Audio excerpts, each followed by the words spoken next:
So without thought, there's no separation.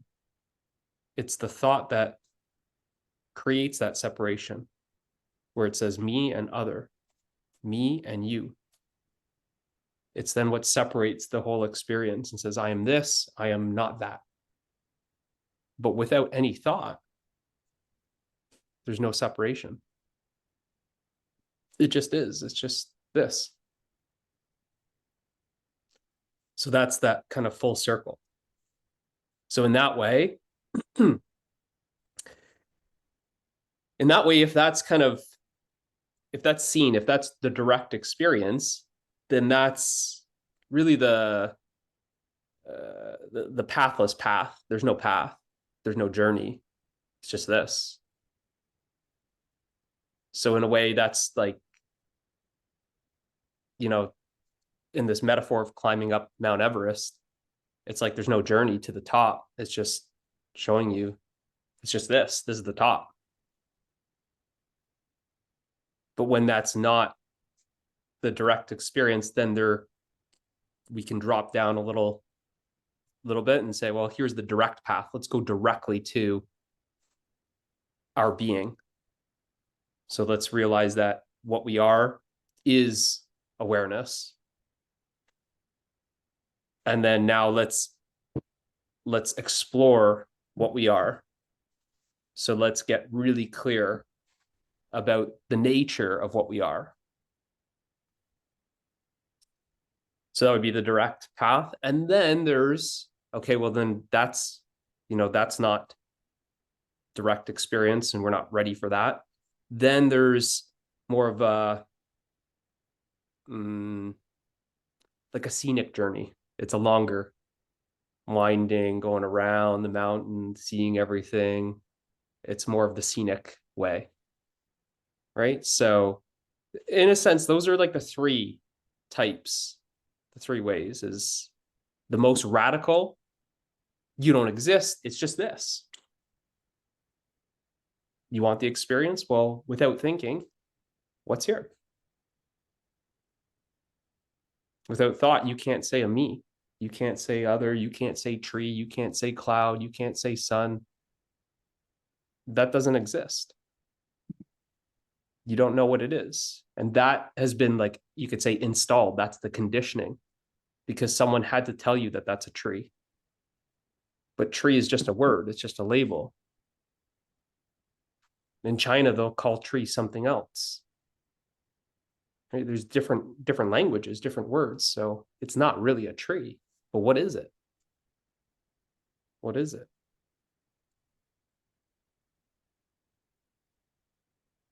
And then there's, like I said, there's that. And then there's, let's just go, okay, that's not working. That's not effective. Let's drop back just one and let's try the direct.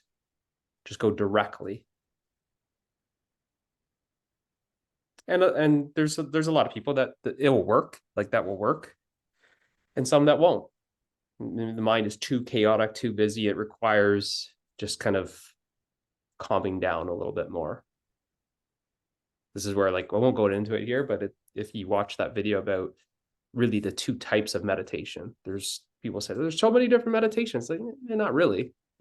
If you look at it very clearly, there's only really two types, right? So in a lot of these meditations, we are in fact just doing, not really doing, but the meditation type would be subject meditation. That what you are is the subject. It's the subject that knows all these objects, trees and clouds, thoughts, feelings, hearing, smelling. These are all objects. These are all what's known, all the objects.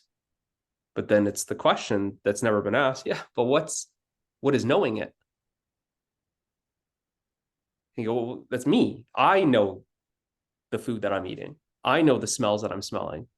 I know the car that I'm driving. I know the people that are at my office. I know the clouds and the sun. I know the beach. And you say, you go, hold on, because the body is also an object. The body is something that is known. The body is an object that is appearing. So then it takes you back. Oh, this is not the true subject. There's something beyond it. There's something beyond which is perceiving this body. This body is not experiencing. It's you, the subject, that's experiencing. You, the subject, are actually experiencing the body. The body is an experience.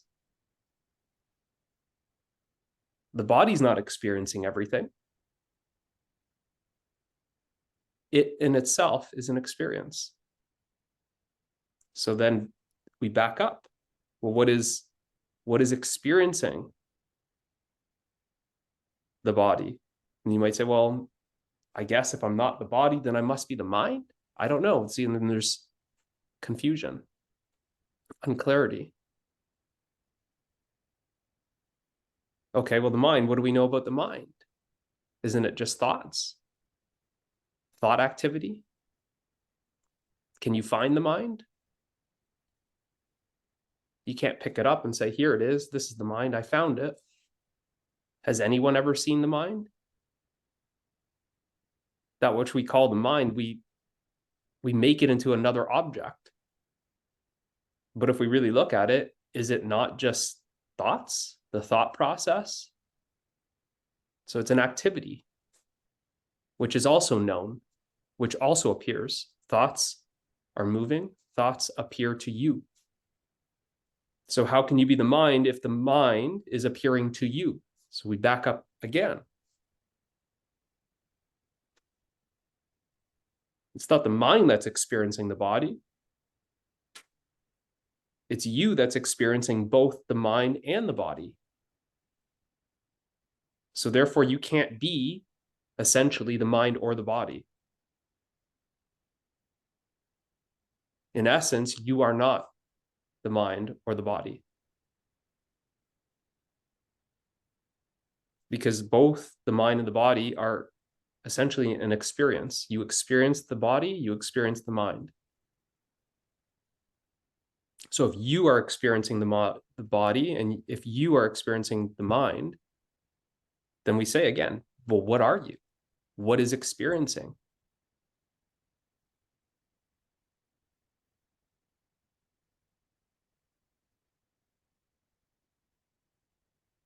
And the mind, the body, the world, this objective experience of mind, body, world can't tell you about the subject that is experiencing it.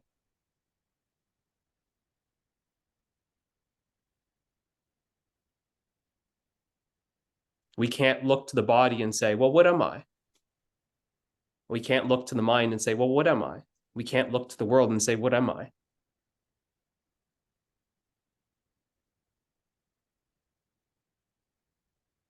It's the subject that's asking the object, hey, subject, or sorry, hey, object, what am I, the subject? It can't be known like that. The subject cannot be known objectively.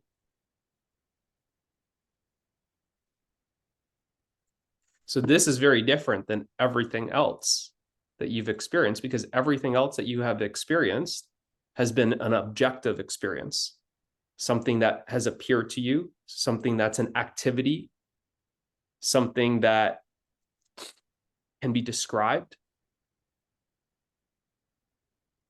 But really, you can't describe the subject because it's not an object.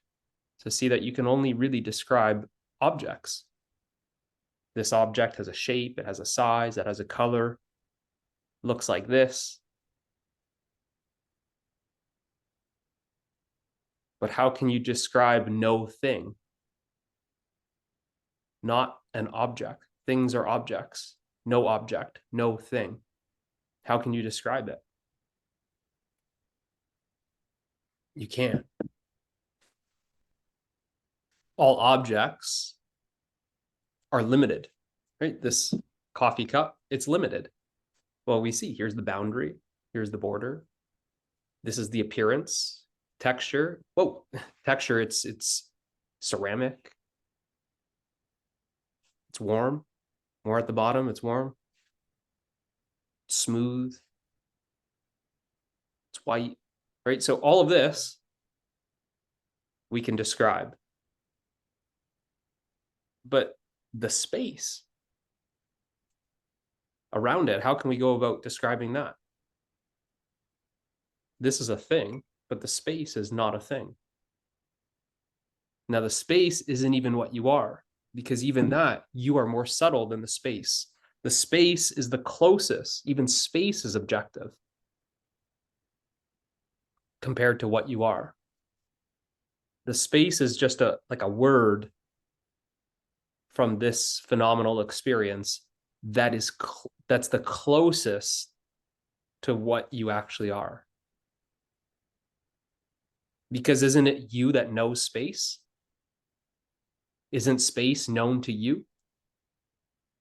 Isn't it you that's experiencing space? Therefore, you are more subtle than space.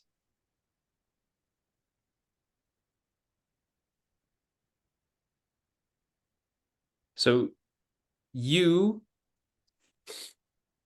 are what is illuminating, kind of shift another analogy here.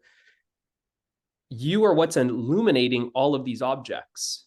So I want you to see this room here. There's a couch, there's a fireplace, there's like a desk, a chair. Okay, so 5 or 6 different objects here in the room. Now, what is illuminating all of these objects? See how there's natural light. I'm sitting in front of a window. There's naturally light. The light is falling on these objects. The light is what's illuminating these objects. See that if there was no light, none of these objects would be known.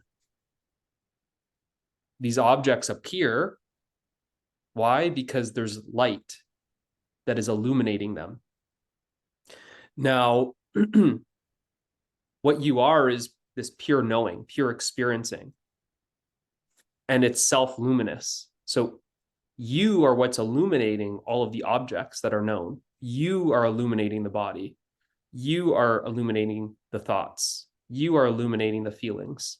You are illuminating the sensations, the perceptions. So all of those are objects in which you, the light of knowing, the light of awareness, is illuminating.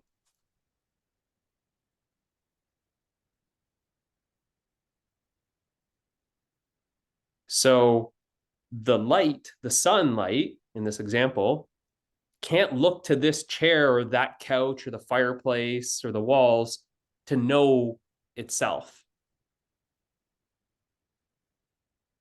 But the sun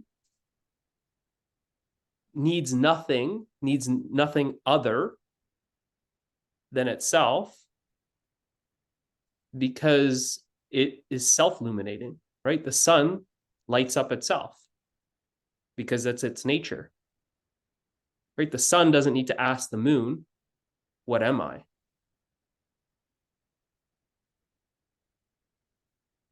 So the knowing is self-knowing. Awareness is self-aware. It's aware of itself.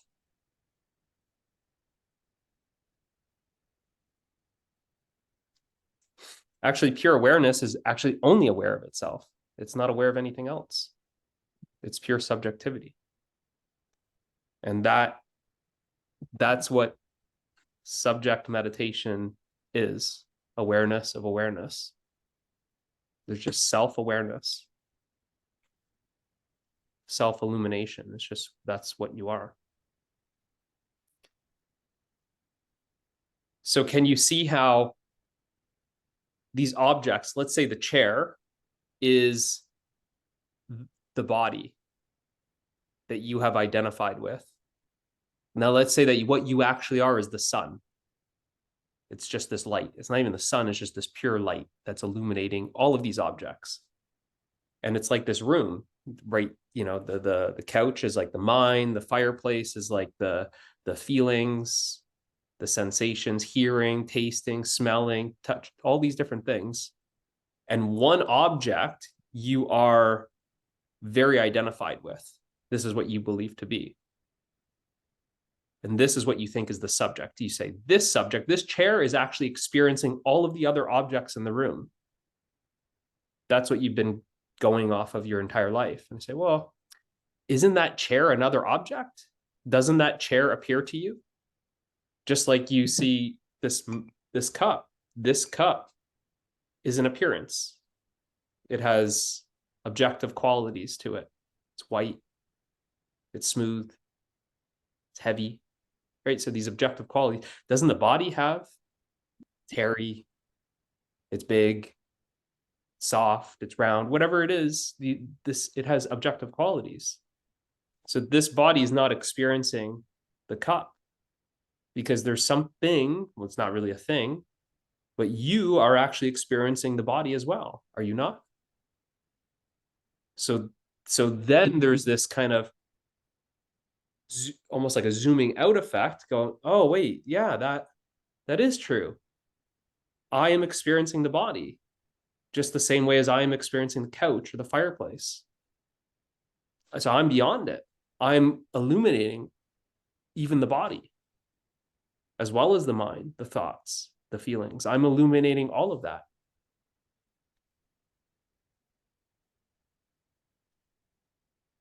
So I'll shift to another analogy. So now that which is seeing all of these objects is a lot like the eye.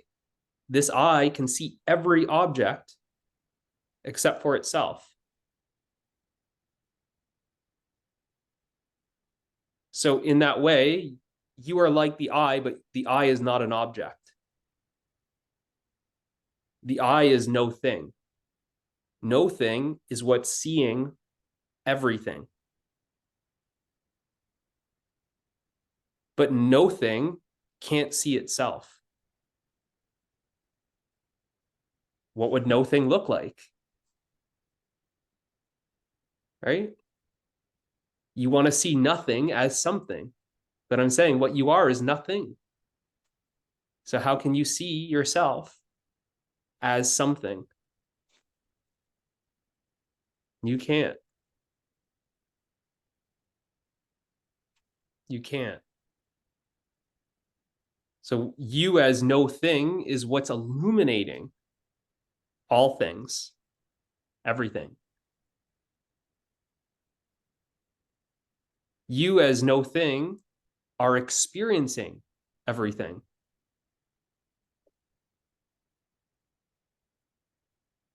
Things are an experience, but no thing is pure experiencing.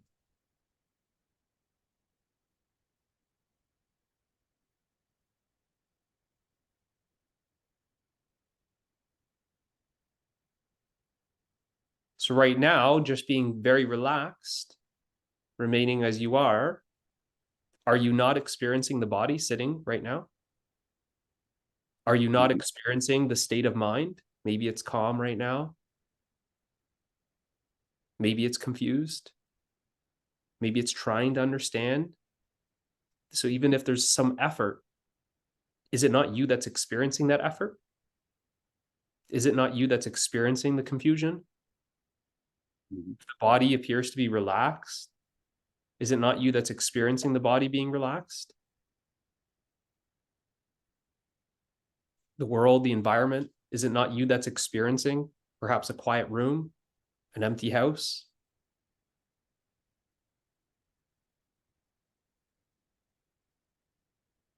So then it's just, well, what is that which is experiencing?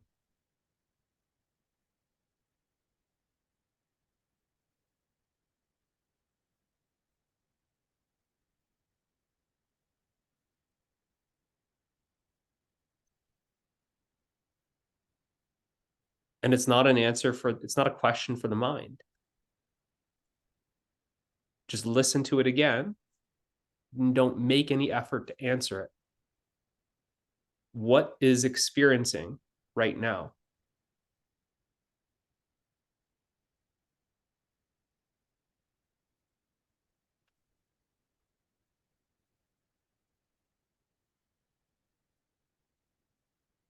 It's just this. When you remain silent, it's this.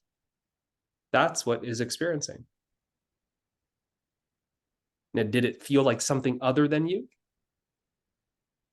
No, because it's you that's experiencing. Now, even logically, this makes sense. Hasn't it been you that's experiencing this whole time? This whole conversation, hasn't it been you that's experiencing? What you call yesterday, was it not you that was experiencing yesterday? Back up the past year, hasn't it been you that's experiencing?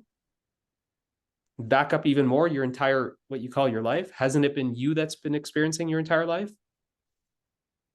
So nothing changes. The only thing is you thought that it's the body that's been experiencing all of that, isn't it?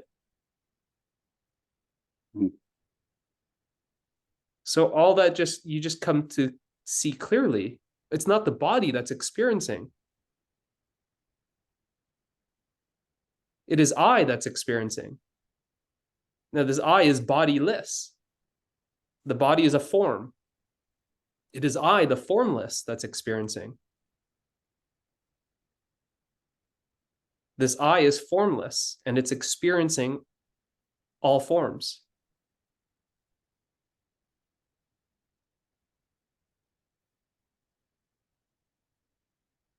So it's nothing to become. It's not like you have to make any effort to become anything. The ironic thing, or the funny part about it, is it's already like this. You're just coming to see it clearly.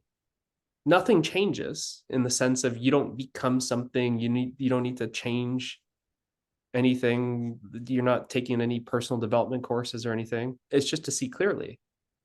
It's just to realize that, I thought that I have been experiencing this life.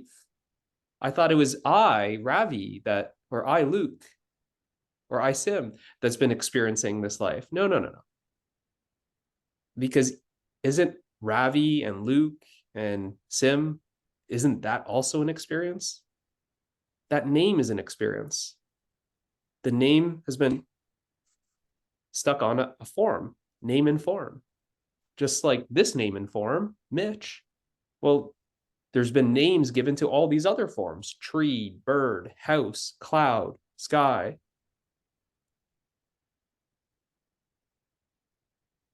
But what is experiencing all those forms?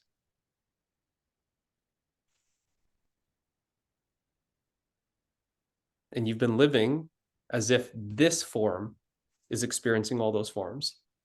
So it's just like a zoom, almost like a zooming out. No, this form is also an experience.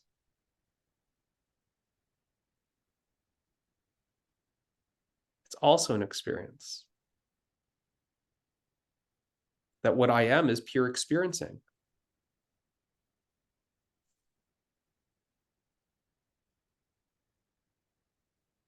The I that I refer to myself as, I and self is synonymous. The self is pure experiencing, pure knowing, pure awareness. Those words are just synonymous. And that's when you check, that's what's undeniable. You can't say, I'm not aware. You can't say, I don't know. It's not me. What's knowing this conversation right now? This conversation is known. You can't say, I'm not aware of the conversation. You can't say, it's not me that's knowing the conversation. You can't say, it's not me that's experiencing of course it's you that's experiencing the conversation. The only thing is we're just saying, but you as what? That's the only thing. It's just getting clear.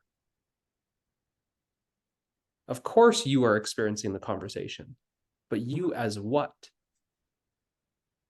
Not you as this body.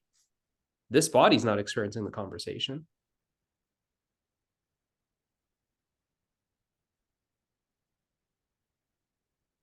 The conversation is objective. There's content. I can describe the conversation. There's one body that seems to be speaking more than the other bodies. The other bodies are listening very patiently.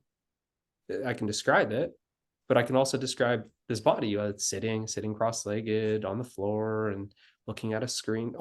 But what's beyond this body that's experiencing it? See that what you are is actually, it's beyond the body.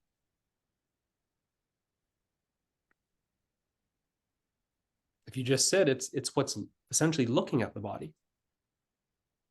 Don't you have a feeling that you are somehow looking at the body right now? Yes. Don't you have a feeling that the body is an appearance? It's appearing to you. So like that, like I said, the eyeball. So this body is appearing to the formless eye ball, right? The formless eye. You could, whatever way you want to say, the eye is in I self, or I is in the eye that's seeing. But you can't deny that there's a seeing right now, a seeing without eyes. Go ahead, you're opening your eyes, you're looking around, okay? So you're seeing an appearance, you're seeing walls, you're seeing other forms, plants, kitchen, computer, phone. So that's all that you're seeing now. So there's a seeing of that. Now go ahead and close your eyes. And notice how there's also now a seeing of the eyes closed. There's a seeing of total darkness. There's a seeing of no thing. Go ahead and open your eyes. True or false? Yes. There's a knowing when the eyes are open. There's a knowing even when the eyes are closed. There's a knowing that there's a world, and there's a knowing when there's the absence of the world. You close your eyes, no world. And that same knowing is the knowing that is ever present. Because that, in that experience, it's the same as deep sleep. That there's a knowing of no world in deep sleep. Now, what is knowing? Well, it's you.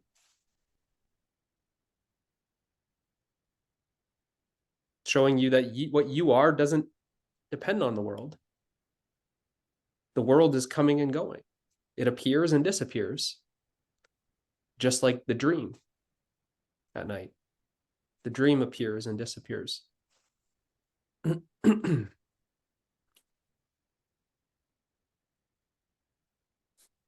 So, based on everything here that we just spoke about, bring up any questions, any doubt, because the mind will have some doubt here. Because you could see how it's conflicting everything that you thought to be true. What I'm telling you is different than everything that you have thought to be true. Everything that you have believed to be true, I'm telling you something different. So of course there's some doubt that arises. Now the only way to remove this doubt is with clarity, because the doubt is just simply, it's the same as saying it's not clear. That's what doubt is. You know, he's like, you're doubting where you're going to put your next step. Well, it's because it's so foggy you can't see. You're going in your basement or something like that. The whole, you know, the house is pitch black. It's like you're doubting the next step. You don't want to stub your toe, so you're very cautious to walk up the stairs. You don't want to bang, just stub your foot. But if there's light, then you could walk with confidence. It's that certainty. The certainty is the clarity. With absolute clarity, there's absolute certainty. What you actually are is doubtless. The truth is without a doubt.